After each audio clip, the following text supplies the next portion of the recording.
बुद्धं शरणं गच्छामि। दोस्तों, भगवान बुद्ध ने कहा है कि आपका मन ही सबसे बड़ा है। आप अपने मन में जैसा सोचोगे आप वैसे ही बनोगे। अगर आपकी सोच ऊंची है तो आपकी सभी बात सुनेंगे। दोस्तों, इस बात को एक कथा के माध्यम से समझते हैं। एक बार की बात है, एक जवान लड़का था और वह लड़का पहाड़ों के बीच में ऊंचे नीचे रास्ते पर सुनसान जगहों में चल रहा था। वह लड़का कहीं जा रहा था एवं वह बहुत गरीब और परेशान था। काफी दूर तक चलते चलते उस लड़के को एक फकीर नजर आते हैं। रास्ते में चलते चलते वह लड़का जब फकीर के सामने से गुजरता है तो देखता है फकीर काफी वृद्ध हैं और एक जगह पर आराम कर रहे हैं। लड़के ने सोचा, मुझे क्या मतलब, मैं तो चलता रहता हूँ, और इस तरह से वह फकीर के सामने से निकल गया। फकीर ने उस लड़के को आवाज देकर बुलाया और उससे कहा, बेटा, मेरी यह गाड़ी बहुत भारी है, क्या आप इस गाड़ी को लेकर चलेंगे? लड़के ने फकीर की उस ठेली नुमा गाड़ी को ले लिया और लेकर के चलने लगा। साथ साथ में फकीर भी चल रहे थे। थोड़ी दूर तक उस ठेली जैसी गाड़ी को ले जाने के बाद लड़का बहुत थक गया और उसने फकीर से पूछा कि इस गाड़ी में ऐसा क्या रखा है कि यह इतनी ज़्यादा भारी है। तभी फकीर ने उसे इसका जवाब दिया कि बेटा, इस गाड़ी में तांबे के बहुत सारे सिक्के रखे हुए हैं। गाड़ी को लेकर चलते चलते वह लड़का जब आगे बढ़ा तो उसने देखा सामने एक बहुत लंबी चौड़ी नदी है। लड़का नदी में पानी के उफान को देखकर बहुत घबरा गया। फकीर से बोला कि मैं इस नदी को कैसे पार कर पाऊंगा, ऊपर से आपकी ये ठेली गाड़ी भी हमें ले जानी है। फकीर बिल्कुल चुप रहा। धीरे धीरे बोला कि बेटा, मैं तो वृद्ध हूँ, आपको ही यह ठेली गाड़ी आगे ले जानी है। धीरे धीरे उस लड़के ने फकीर के साथ उस नदी को पार किया। नदी पार करने के बाद फकीर और लड़का फिर पहाड़ों में ऊंचे नीचे रास्ते पर चल रहे थे। लड़का बहुत थक गया था। सोचने लगा कि ये मैंने क्या किया, फकीर की ठेली गाड़ी फालतू में ले जा रहा हूँ। लेकिन तभी उसके मन में अच्छा विचार आया। वह सोचने लगा, ये फकीर भी तो इतनी भारी ठेली गाड़ी को आगे कैसे ले जाएंगे, ये तो बहुत ज़्यादा वृद्ध हैं और इनका शरीर भी कितना कमज़ोर है। यह सोचकर उस लड़के ने फकीर से कुछ भी नहीं कहा और फकीर के साथ आगे बढ़ने लगा। पहाड़ियों में एकदम सुनसान रास्ते पर चलते हुए लड़के को बहुत डर लग रहा था। रास्ता एकदम सुनसान था।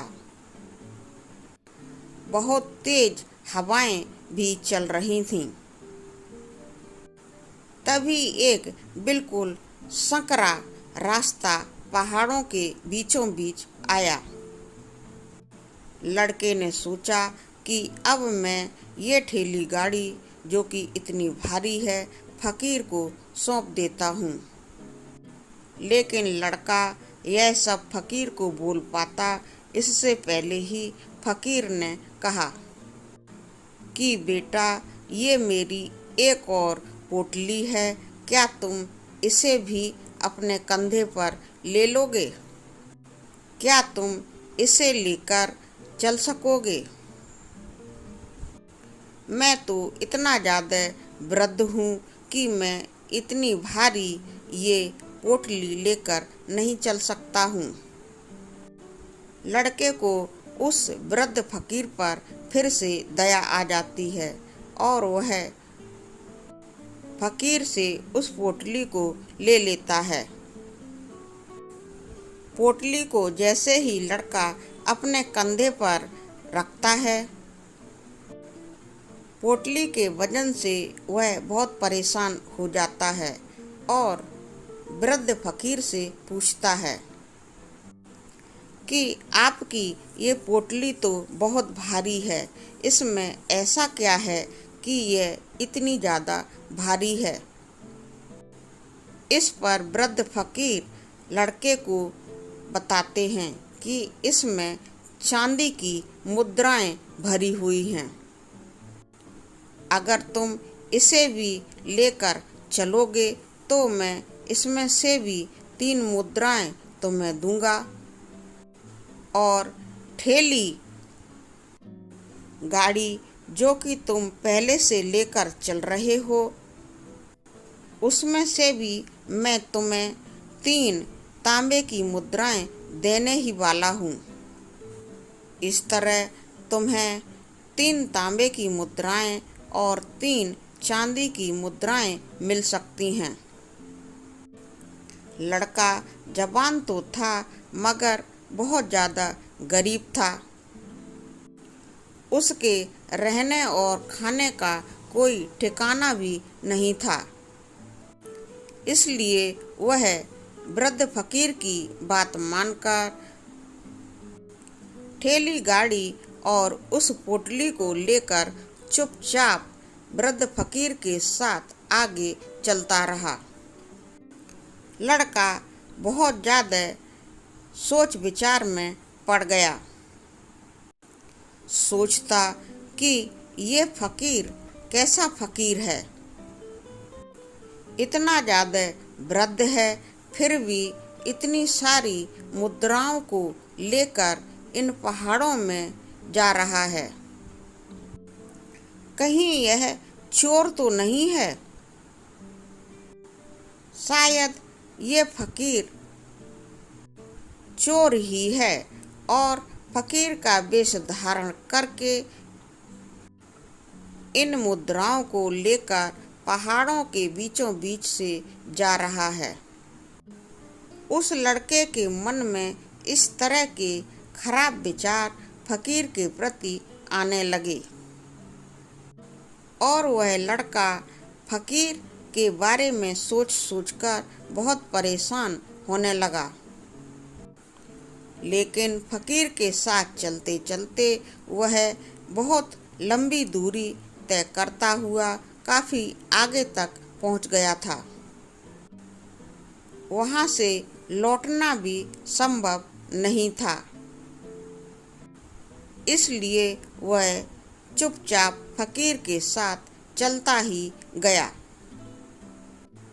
तभी लड़का देखता है कि सामने एक बहुत ऊंची पहाड़ी नजर आ रही है और पहाड़ी को देखकर वह सोचता है कि इतना वजन लेकर मैं इस पहाड़ी पर कैसे चढ़ पाऊंगा।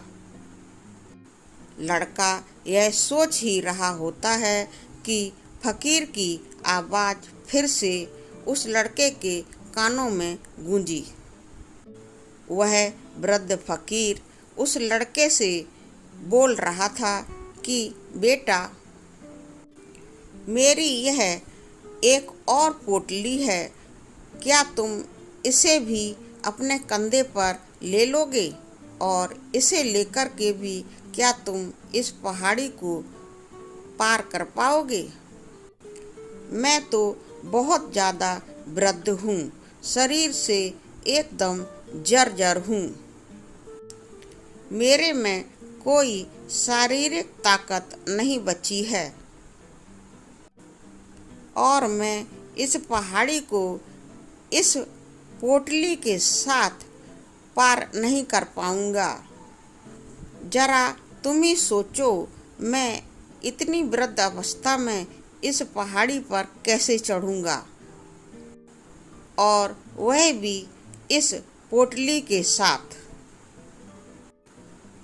दोस्तों, उस लड़के को वृद्ध फकीर की ऐसी बात को सुनकर उस पर फिर से दया आ जाती है और वह उस फकीर की दूसरी पोटली को भी अपने दूसरे कंधे पर रख लेता है। एक गाड़ी और 2 पोटलियों को कंधे पर रखकर जब वह फकीर के साथ आगे बढ़ता है तो उसे वह दूसरी पोटली भी बहुत भारी मालूम होती है। अपने मन को समझाते हुए वह लड़का फकीर के साथ खुशी खुशी इतना वजन अपने ऊपर लेकर चलता रहता है।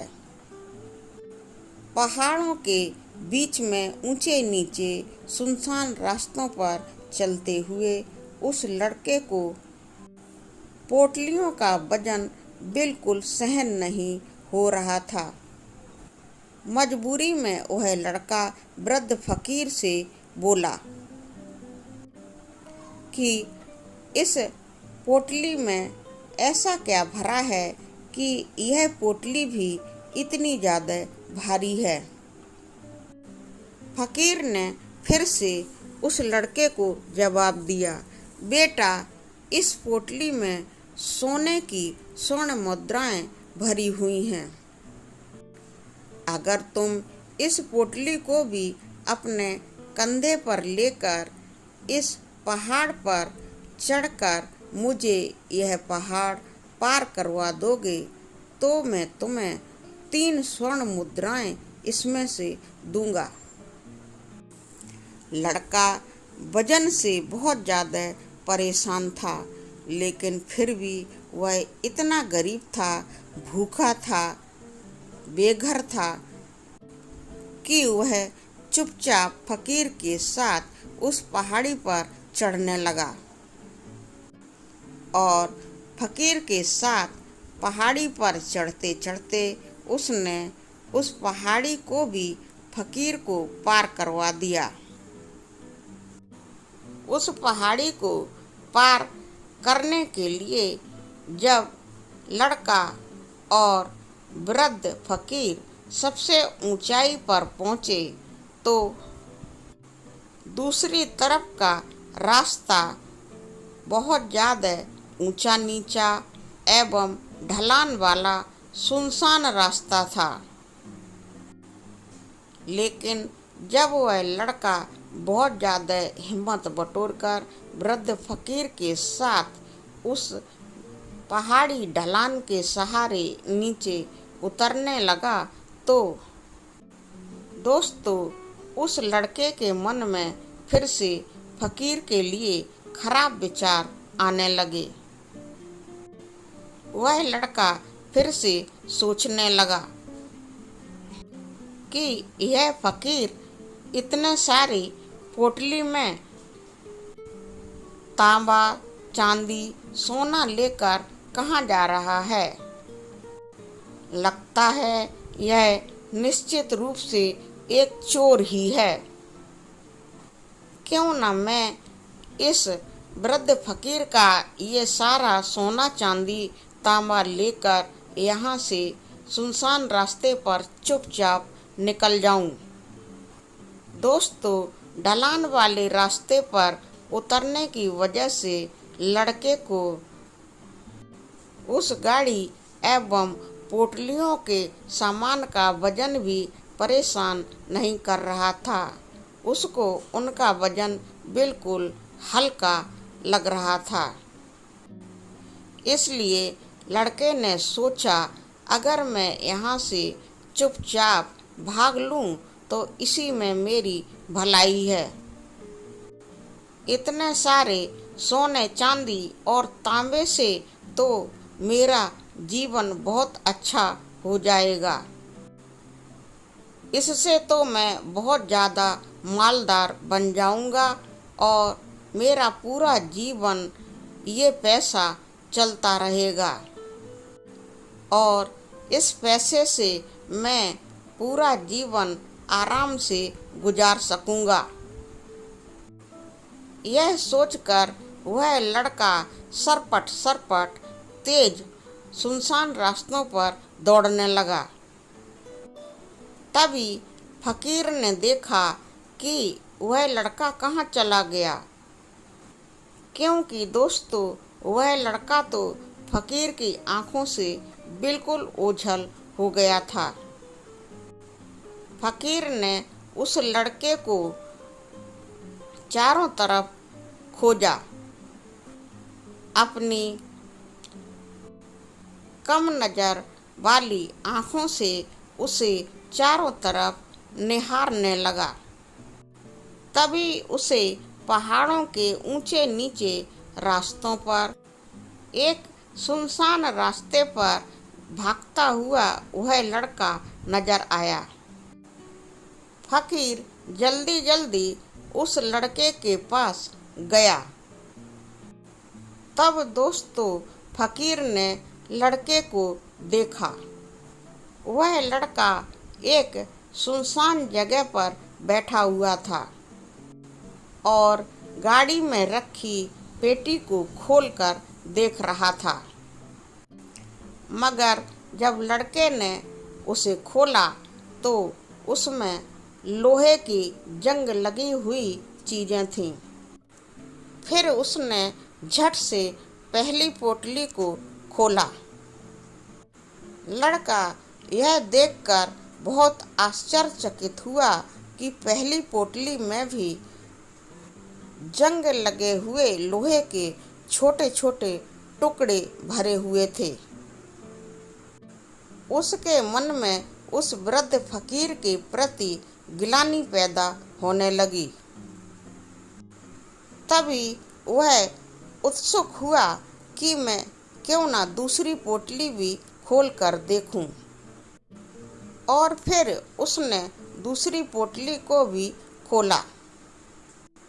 मगर यह क्या, दूसरी पोटली में भी जंग लगे हुए लोहे के टुकड़े भरे हुए थे। लड़का यह देखकर बहुत ज़्यादा परेशान हो गया। उसके सारे सपने टूट गए। दोस्तों, वह भावुक होकर जोर जोर से रोने लगा। वृद्ध फकीर उस लड़के के पास तक पहुंच चुके थे। उन्होंने उस लड़के की पीठ को थपथपाया और उसे प्यार से चुप कराया। लड़के ने वृद्ध फकीर से शिकायत करते हुए कहा कि आपने तो कहा था कि इन तीनों चीज़ों में तांबे, चांदी और सोने के सिक्के भरे हुए हैं, मगर इन तीनों में तो लोहे के जंग लगे हुए टुकड़े ही निकले हैं। इस पर फकीर ने उस लड़के को समझाते हुए कहा कि बेटा, मैं कोई फकीर नहीं हूँ, एक मजबूर वृद्ध राजा हूँ। ये सारा का सारा मेरा ही राज्य है। अब मैं बूढ़ा हो चला हूँ, इसलिए मैं एक ईमानदार इंसान की तलाश इस तरह से कर रहा था। लेकिन तुम तो एक बेईमान इंसान निकले। दोस्तों, वृद्ध फकीर की इस बात को सुनकर उस लड़के को बहुत सोच हुआ। वह लड़का सोच रहा था कि उसने फकीर के बारे में क्या क्या गलत नहीं सोचा। यहाँ तक कि उसके सामान को लेकर भी भागा जा रहा था। दोस्तों, भगवान बुद्ध कहते हैं कि आपके जीवन में आपका मन ही सबसे बड़ा होता है और आप अपने मन से जैसा सोचोगे आप वैसे ही बनोगे। दोस्तों, आपको बड़े से बड़ा आपका दुश्मन भी इतना नुकसान नहीं पहुंचा सकता है जितना कि आपके मन में पनपे हुए ये अनियंत्रित खराब विचार पहुंचा सकते हैं। दोस्तों, महात्मा बुद्ध कहते हैं कि हमेशा अपने मन के भीतर देखो। हमारे मन के भीतर जो विचार चल रहे होते हैं वही विचार हमारे शब्द बन जाते हैं और हमारे ये शब्द ही हमारे कर्म बनते हैं। कर्म ही व्यवहार बन जाते हैं। बार बार दोहराने पर यह कर्म ही हमारे अच्छे बुरे व्यवहार में बदल जाते हैं और धीरे धीरे यह बर्ताव हमारे चरित्र में बदल जाता है और यही चरित्र हमारे भाग्य का निर्माण भी करता है। इसीलिए हमें अपने चरित्र के प्रति हमेशा सजग रहना बहुत आवश्यक है। हमें जागरूक होना बहुत ज़रूरी है। हमें अवश्य ही यह जानना चाहिए कि हमारे मन में कैसे विचार आ रहे हैं। दोस्तों, महात्मा बुद्ध कहते हैं कि हमारी कमजोरी हमेशा हमारे छोटे विचारों से शुरू होती है। यह एक छोटे बीज के रूप में होती है। दोस्तों, अगर इस छोटे बीज को नष्ट न किया जाए तो यह छोटा बीज ही बड़े होकर एक विशालकाय वृक्ष का रूप धारण कर लेता है और हमारे मन की सोचने एवं समझने की क्षमता को पूर्ण रूप से नष्ट कर देता है। दोस्तों, जिस तरह से कि आपने इस कहानी में देख ही लिया है कि उस जवान लड़के का मन उस पर किस तरह से हावी हो गया था और उस लड़के की सही और गलत में फर्क करने की क्षमता बिल्कुल नष्ट हो चुकी थी। इसी वजह से वह समझ ही नहीं पाया कि सही क्या है और गलत क्या है। वह लालच में इतना अंधा हो गया था कि उसके मन की सारी ऊर्जा, सोचने समझने की क्षमता पूरी क्षीण हो गई थी और उसके मन एवं शरीर में नकारात्मक ऊर्जा इतनी ज़्यादा भर गई थी कि वह 3 इतनी भारी भारी ठेली लेकर भाग गया था। दोस्तों, भगवान बुद्ध कहते हैं जैसे ही पहली बार में ही कोई गलत विचार आपके मन में उत्पन्न हो तो आप उसे जड़ से निकाल दें, अन्यथा वह विशालकाय वृक्ष का रूप ले लेगा और अपनी ताकत से वह कभी ना कभी आपको गलत राह पर ढकेल ही देगा। ऐसा होने पर आप चाहकर भी कुछ नहीं कर पाएंगे।